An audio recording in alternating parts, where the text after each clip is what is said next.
oleh Ibu Sri Mulyani Indrawati selaku Menteri Keuangan Kabinet Merah Putih periode 2024-2025 dan Bapak Purbaya Yudi Sadewa selaku Menteri Keuangan Kabinet Merah Putih periode 2025-2029. Kami mohon Ibu Sri Mulyani Indrawati dan Bapak Purbaya Yudi Sadewa untuk maju ke meja penandatanganan.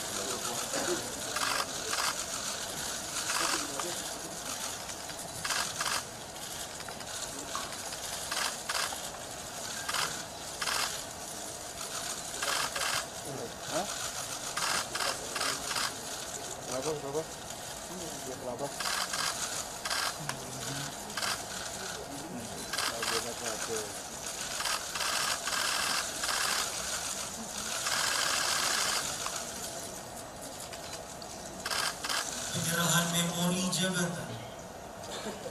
Penyerahan memori jabatan akan diserahkan oleh Ibu Sri Mulyani Indrawati selaku Menteri Keuangan Kabinet Merah Putih periode 2024-2025 kepada Bapak Purbaya Yudi Sadewa selaku Menteri Keuangan Kabinet Merah Putih periode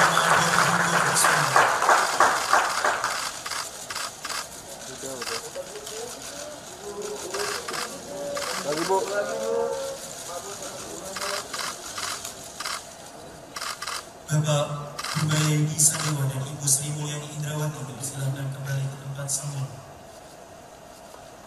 Sambutan Ibu Sri Mulyani Indrawati kepada Ibu kami persilakan.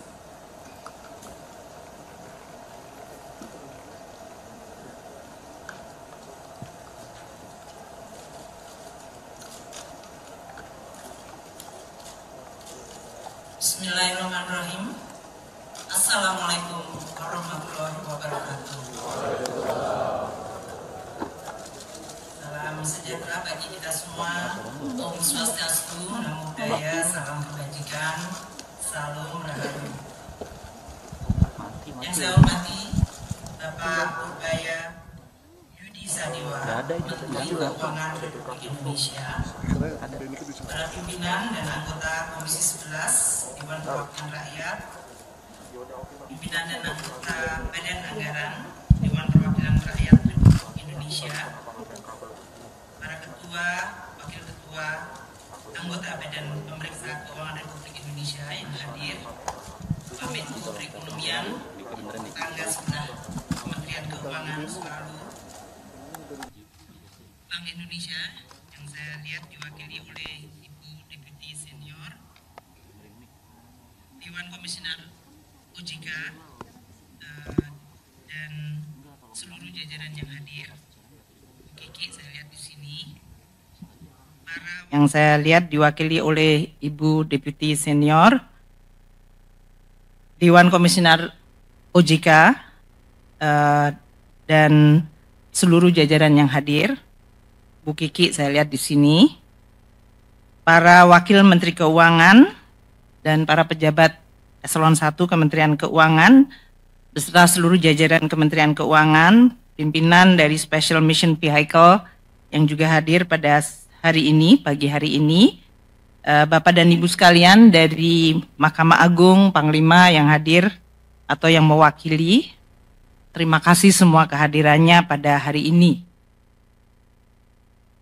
Merupakan suatu kehormatan dan juga privilege atau keistimewaan bagi saya yang diberikan kepercayaan tugas mengabdi dan berbakti untuk bangsa dan negara Indonesia, membantu Presiden terpilih untuk mencapai cita-cita Republik Indonesia.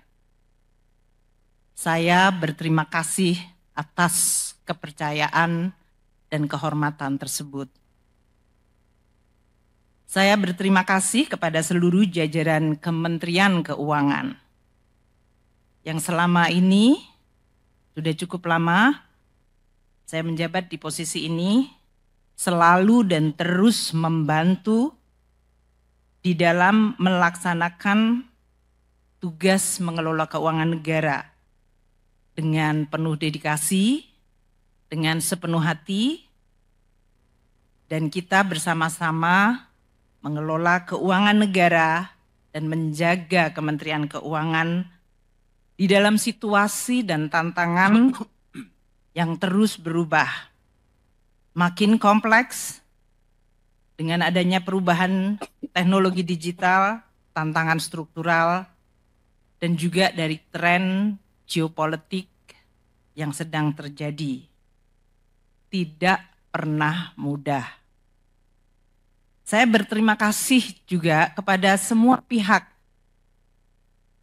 terutama para rekan kabinet, Pak Menko yang sering menjadi partner kami, namun juga para menteri-menteri yang lain di dalam kabinet, rekan-rekan dari legislatif, Pak Misbakun dari Komisi 11, Badan Anggaran, dan komisi-komisi lainnya, dari lembaga yudikatif, Mahkamah Agung, Mahkamah Konstitusi, dan juga institusi atau dari dunia media, dunia usaha, para akademisi, dan juga masyarakat luas. Seluruh pemangku kepentingan yang saya tidak dapat sebutkan satu persatu, namun saya ingin menyampaikan terima kasih atas kerjasama, dukungan, bantuan, masukan, kritikan, terutama kritikan yang membangun, yang diberikan kepada saya dan kepada Kementerian Keuangan, sehingga kita terus dapat memperbaiki kebijakan, regulasi, dan respons Kementerian Keuangan dan Keuangan Negara di dalam menjalankan tugas negara. Tiada gading yang tidak rusak. Tiada gading yang tidak retak. Tiada manusia yang sempurna. Pasti dalam menjalankan amanah ada kekurangan, ada kehilafan. Dan untuk itu saya dengan rendah hati memohon maaf. Saya ingin mengucapkan selamat kepada pejabat baru Pak Yudi Purbaya Yudi. Selamat mengemban amanat dan tanggung jawab yang sangat penting, yaitu mengelola dan menjaga keuangan negara dan memimpin Kementerian Keuangan. Semoga Pak Yudi diberikan kemudahan dan sukses membantu Presiden Prabowo.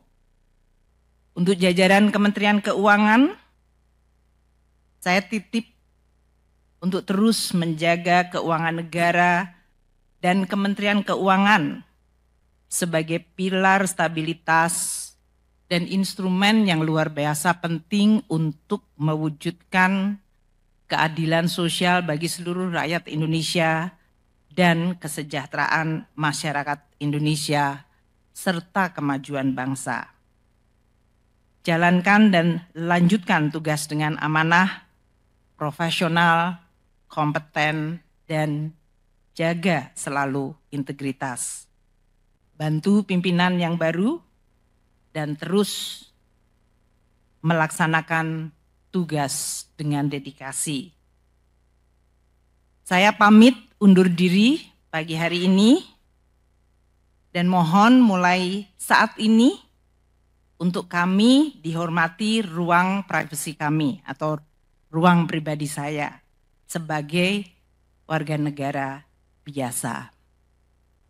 Salam sehat untuk seluruhnya dan sukses untuk semuanya yang hadir.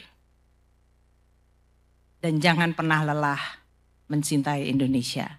Terima kasih. Bapak, Ibu, dan para hadirin yang berbahagia, kita semua menyadari bahwa ekonomi saat ini sedang menghadapi tantangan yang besar. Perlambatan ekonomi di berbagai negara, ketegangan geopolitik, perubahan iklim, serta perkembangan teknologi yang cepat menimbulkan risiko sekaligus peluang bagi Indonesia.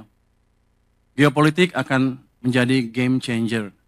Indonesia tidak bisa lepas dari dampak perkembangan geopolitik dunia. Oleh karena itu, jajaran Kementerian Keuangan harus paham kondisi terkini, harus paham isu-isu strategis. Dalam menyusun kebijakan, kita tidak boleh naif. Jangan sampai fokus ke isu kecil yang justru menghambat kebijakan strategis.